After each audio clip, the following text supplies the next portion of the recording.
RTS Info, Pierre-Étienne Joie. Le vaccin contre le Covid-19 développé par le laboratoire britannique AstraZeneca et l'université d'Oxford est efficace à 70% en moyenne, voire 90% dans certains cas.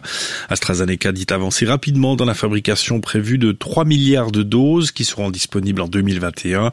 À titre de comparaison, Pfizer et son partenaire BioNTech ont annoncé 1,3 milliard de doses d'ici fin 2021. La Suisse comptait ce lundi 9751 cas supplémentaires de coronavirus, mais en 72 heures, selon les derniers chiffres de l'Office fédéral de la santé publique publiés ce matin, 213 décès sont à déplorer et 410 malades ont été hospitalisés. En 2018, les ménages suisses pouvaient épargner en moyenne 1589 francs par mois. Cette somme représente près de 16% du revenu brut, selon une enquête de l'OFS publiée ce lundi. Les ménages des classes de revenus les plus basses, qui gagnent moins de 5000 francs bruts par mois, ne peuvent généralement rien mettre de côté. Ils dépensent souvent plus d'argent qu'ils n'en reçoivent. En 2018, les dépenses obligatoires se sont montées à 3045 francs par mois. Les révélations de tentatives de chantage contre Alain Berset font l'objet d'une enquête. L'autorité de surveillance du ministère public de la Confédération veut savoir si la plainte du ministre de la Santé a été traitée dans les règles.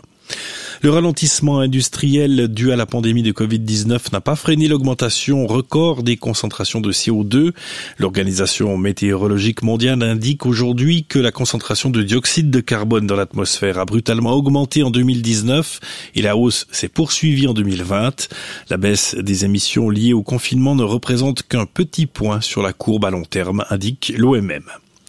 Par ailleurs, la qualité de l'air s'est sensiblement améliorée en Europe lors des 10 dernières années, mais de très nombreux Européens continuent de mourir prématurément à cause de la pollution.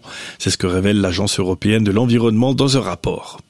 À Hong Kong, Joshua Wong, l'une des figures les plus connues de la contestation, et 2 autres militants de premier plan ont été placés ce lundi en détention provisoire. Tous 3 sont poursuivis pour une manifestation devant le quartier général de la police de Hong Kong en juin 2019. Du soleil cet après-midi malgré des nuages d'altitude parfois denses, notamment sur le nord du pays. Il fera au maximum 7 degrés cet après-midi, même type de temps demain mardi après dissipation des bancs de brouillard ou du stratus sur le plateau avec une limite supérieure entre 800 et 900 mètres. En plaine, minimum moins 2 degrés à plus 1 degré, maximum 5 degrés sous la grisaille jusqu'à 10 degrés au soleil en plaine. Idem mercredi et jeudi. Découvrez